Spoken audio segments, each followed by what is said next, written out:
সেই মুহূর্তে আবার শুনতে পেলাম, ভয় নেই, সামনের দিকে এগিয়ে চলুন, এখানে বেশিক্ষণ দাঁড়াবেন না। দৈববাণীর মতো কথাগুলো কানে পৌঁছতে আমি যেন ফিরে পেলাম অসীম সাহস আর শক্তি।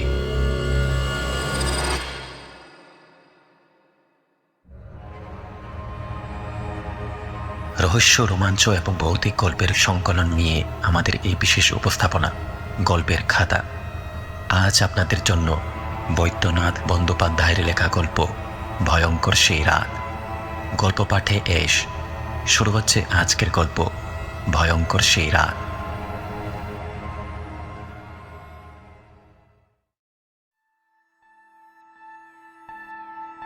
সেদিন সকাল থেকে আকাশটা কালো মেঘে ঢাকা ছিল।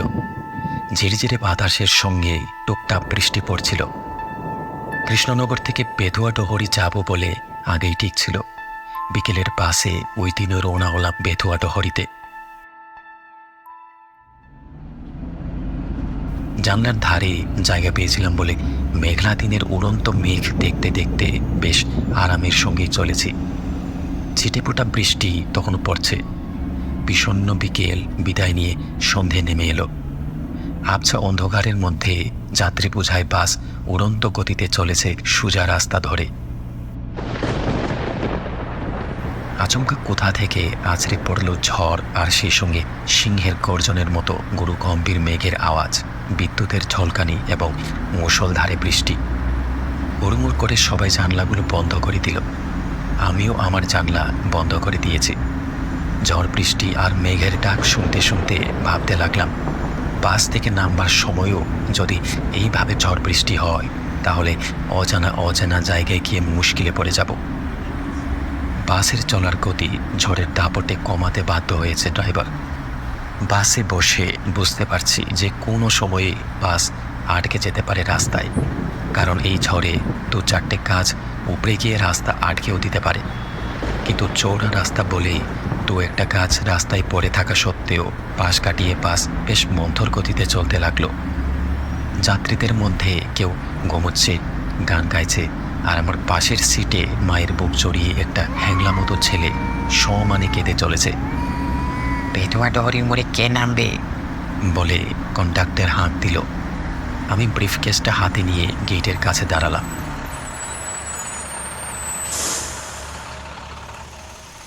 এবং একটু পরেই একমাত্র আমি একাই বাস থেকে নামলাম। বাস চলে যাবার পর অন্ধকারের মধ্যে বুঝতে পারলাম যে জনমানবহীন জায়গায় একটা সজনে গাছের তলায় দাঁড়িয়ে একমাত্র জীবন্ত প্রাণী আমি। জায়গাটাতে বেশ শ্মশানের নীরবতা। সজনে গাছের ফাঁক দিয়ে অজোরে বৃষ্টির জল আমাকে সম্পূর্ণভাবে ভিজিয়ে দিল, আর ভিজে জামা কাপড় পরে কাঁপতে শুরু করলাম। কিন্তু দাঁড়িয়ে থাকলে তো চলবে না। বাজারের মধ্যে দিয়ে গিয়ে রিক্সা স্ট্যান্ড পেরিয়ে আমাকে মাস্টারমশাই শচীন দত্তর বাড়িতে পৌঁছতে হবে। চিঠি লিখে আমার আসবার কথা আগে জানিয়েও দিয়েছিলাম। বাসটা যেদিকে এগিয়ে গেল সেই দিকেই আমি এগিয়ে চললাম। বিদ্যুতের চমক ছিটকে পড়ে পরপর 2টো বাজ পড়ল কাছাকাছি। কাঁপুনিটাও আরও বেড়ে গেল, কিন্তু সাহস সঞ্চয় করে ব্রিফকেসটা মাথায় চাপিয়ে এই হাঁটু জলের মধ্যে কোনো রকমে এগিয়ে চললাম। ঘুটঘুটে অন্ধকারের মধ্যে আমারই চলার আওয়াজ ছাড়া আর কোনো আওয়াজই শোনা যাচ্ছে না। হঠাৎ একটা পেঁচার কর্কশ শব্দে সমস্ত পরিবেশটাকে কেমন যেন থমথমে করে দিল।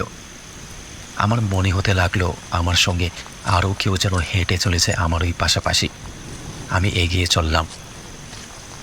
বিদ্যুতের ঝিলি চমকে উঠল আবার। সেই ক্ষণস্থায়ী আলোর মধ্যে আমি দেখলাম অস্পষ্ট একটা ছায়ামূর্তি দাঁড়িয়ে রয়েছে যেন আমারই অপেক্ষায়। সমস্ত দেহটা ভয়ে কেঁপে উঠল এবং আমি সেই মুহূর্তে অনুভব করলাম যে আমার জীবনটা শেষ হয়ে আসছে। আমি আমার প্রিয়জনদের কাছে আর হয়তো ফিরে যেতে পারবো না। কাঁপুনিটাও সেই মুহূর্তে অসম্ভবভাবে বেড়ে গেল। আর আমার বেশ মনে আছে, আমি তখন ছোট ছেলের মতো মা বলে ডেকে উঠে ভয়ে কুঁকড়ে এক হাঁটু জলের মধ্যে পড়ে গেলাম। সেই স্বরটা আজ আর আমার মনে নেই, কিন্তু ওই অবস্থার মধ্যে শুনতে পেলাম কে যেন বলে উঠল, ভয় নেই, আমি আপনার পাশেই আছি। তাড়াতাড়ি মনে সাহস এনে উঠে পড়ে পড়লাম। কে কে কথা বললেন? আমার কাছে আসুন। আমি যে কিছুই দেখতে পাচ্ছি না। কোথাও এতটুকু কোনো শব্দ নেই। আমি সেই নির্জন প্রান্তরে একা এবং অসহায় অবস্থায় দাঁড়িয়ে শুধু আমার হৃৎপিণ্ডের ধুক ধুক আওয়াজ শুনতে পেলাম। ফস করে ঠিক আওয়াজ হয়ে রং মশালের মতো আলো ছড়িয়ে একটু দূরে বিদ্যুতের তার মনে হলো ছিটকে পড়ল। আবার আমি দেখলাম সেই অস্পষ্ট ছায়ামূর্তি দাঁড়িয়ে রয়েছে যেন আমারই অপেক্ষায়। রাত কত জানি না, মাথার উপর দিয়ে আবার একটা পেঁচা ডাকতে ডাকতে উড়ে গেল। সেই মুহূর্তে আবার শুনতে পেলাম, ভয় নেই, সামনের দিকে এগিয়ে চলুন, এখানে বেশিক্ষণ দাঁড়াবেন না। দৈববাণীর মতো কথাগুলো কানে পৌঁছতে আমি যেন ফিরে পেলাম অসীম সাহস আর শক্তি। সেই মুহূর্তে সমস্ত ভয় জড়তা ছুঁড়ে ফেলে দিয়ে সামনের দিকে এগোতে লাগলাম ক্ষিপ্র গতিতে। প্রতিটি মুহূর্তে আমি বুঝতে পারছিলাম যে আমার সামনে, পেছনে বা পাশে থেকে কে যেন অনুসরণ করে চলেছে। আমি চলেছি নির্ভয়ে, কিন্তু আবার আমাকে থামতে হলো সেই দৈববাণীর আদেশে। দাঁড়ান, আরেক পাও এগোবেন না। সামনেই আছে একটা খাল, অন্ধকারে দেখা যাচ্ছে না। বাঁ দিকে ঘুরে একটা সাঁকো পাবেন, সেই সাঁকোর উপর দিয়ে ওপারে চলে যান। আমিও যাচ্ছি।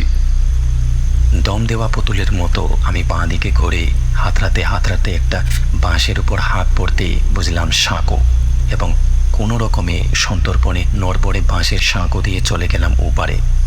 একটা চাপা গর্জন কোথা থেকে ভেসে এলো এবং গর্জনটা একটু পরে কান্নায় পরিণত হলো। আমি আবার ভয় পেয়ে সেখানে দাঁড়িয়ে কাঁপতে শুরু করলাম। এবারে ধমকের সুরে আদেশ হলো, এক্ষুনি সামনের দিকে চলে যান, নইলে আমার সাধ্য নেই যে আপনাকে বাঁচাবো।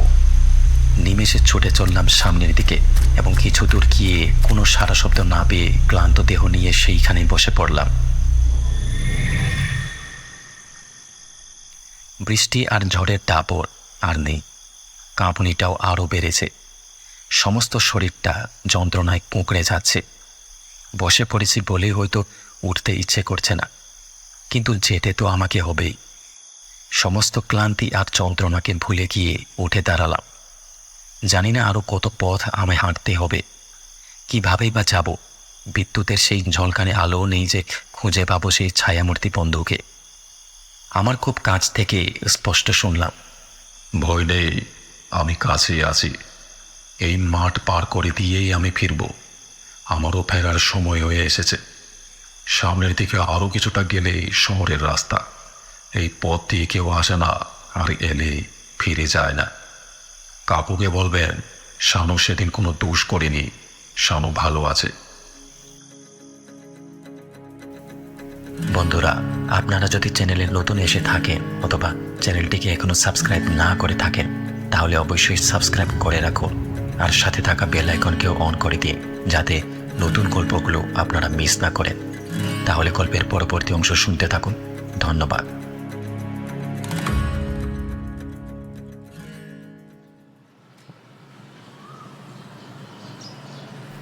কিভাবে শহরের রাস্তায় সেদিন পৌঁছেছিলাম আজ আর মনে নেই।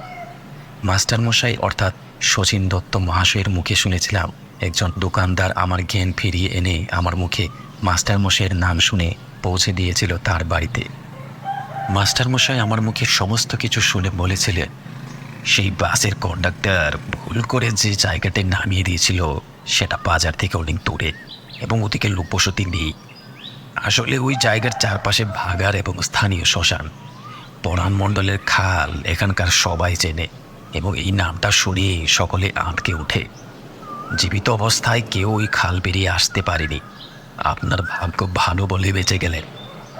আমি বললাম, সেই অস্পষ্ট ছায়ামূর্তি তাই হয়তো আমাকে খালে নামতে নিষেধ করে একটা বাঁশের সাঁকোর উপর দিয়ে যেতে বলেছিল। মাস্টারমশাই বললেন, সেই ছায়ামূর্তিকে আপনি দেখেছিলেন? আমি বললাম, হ্যাঁ, মাঠ পেরিয়ে শহরের রাস্তায় পৌঁছবার আগে সে বলেছিল, কাকুকে বলবেন শানু সেদিন কোনো দোষ করেনি, শানু ভালো আছে। মাস্টারমশাই চিৎকার করে কোকিয়ে কেঁদে উঠে বললেন, শানু এই কথা বলেছে? বলি আরও জুড়ে কাঁদতে কাঁদতে বললেন, আমি শানুকে মেরে বাড়ি থেকে তাড়িয়ে দিয়েছিলাম। যাবার সময়ও বলেছিল, কাকু আমি কোনো দোষ করিনি, ওরা মিথ্যে করে লাগিয়েছে। আমি অবাক হয়ে ফেল ফেল করে মাস্টারমশাইয়ের দিকে তাকিয়ে কেমন যেন বোবা হয়ে গেলাম। মাস্টারমশাই বললে, শানু আমার দাদার ছেলে। ও যখন খুবই ছোট্ট তখন আমার দাদা মারা যান। সেই থেকে শানুকে আমি ছেলের মতো করে মানুষ করেছি। সঙ্গদোষে ও মাঝখানে খারাপ হয়ে যাচ্ছিল। একটি পুরোই অন্তরঙ্গ দুজন বন্ধু এসে আমার কাছে বেশ কিছু অভিযোগ করে। আমি আর কোনো কিছু বিবেচনা না করে প্রকাশ্য রাস্তায় 2-4 ঘাত চড় থাপ্পড় মেরে বলেছিলাম, আজ বাড়ি ঢুকবি না। শানু আমার কথা শুনেছিল। শানু আর বাড়ি ঢোকেনি। 2 দিন কোনো খোঁজ না পেয়ে পাগলের মতো চারদিকে খোঁজাখুঁজি করতে করতে ওকে যখন পেলাম তখন ওর শরীরের অনেকটা অংশই সকলে খেয়ে গেছে। একটা গাছের ডালের ফাঁকে ওর দেহটা এমনভাবে আটকে ছিল যে মনে হয়েছিল কেউ যেন জোর করে ওকে আটকে রেখেছে। পোস্টমর্টেম রিপোর্টে উল্লেখ ছিল শ্বাসরোধ হয়ে মৃত্যু। বিশ্বাস হয় না, তবু ঘটনা শোনা যায়। অবিশ্বাস করারও উপায় নেই, কারণ আমি জ্বলন্ত প্রমাণ। কাকুর কাছে যাব এই সংবাদ শানু হয়তো জেনেছিল তার অশরীরী আত্মা নিয়ে, এবং আমার যে মৃত্যু ঘটতে পারে সেটাও সে জানত। কিন্তু জীবন্ত অবস্থায় সে মনে প্রাণে তার কাকুকে এতই ভালোবাসত যে কাকুর অতিথিকে সে বাঁচিয়েছে। শানুর মৃত্যুটা আজও ওখানকার লোকেরা মনে করে অস্বাভাবিক এবং রহস্যময়।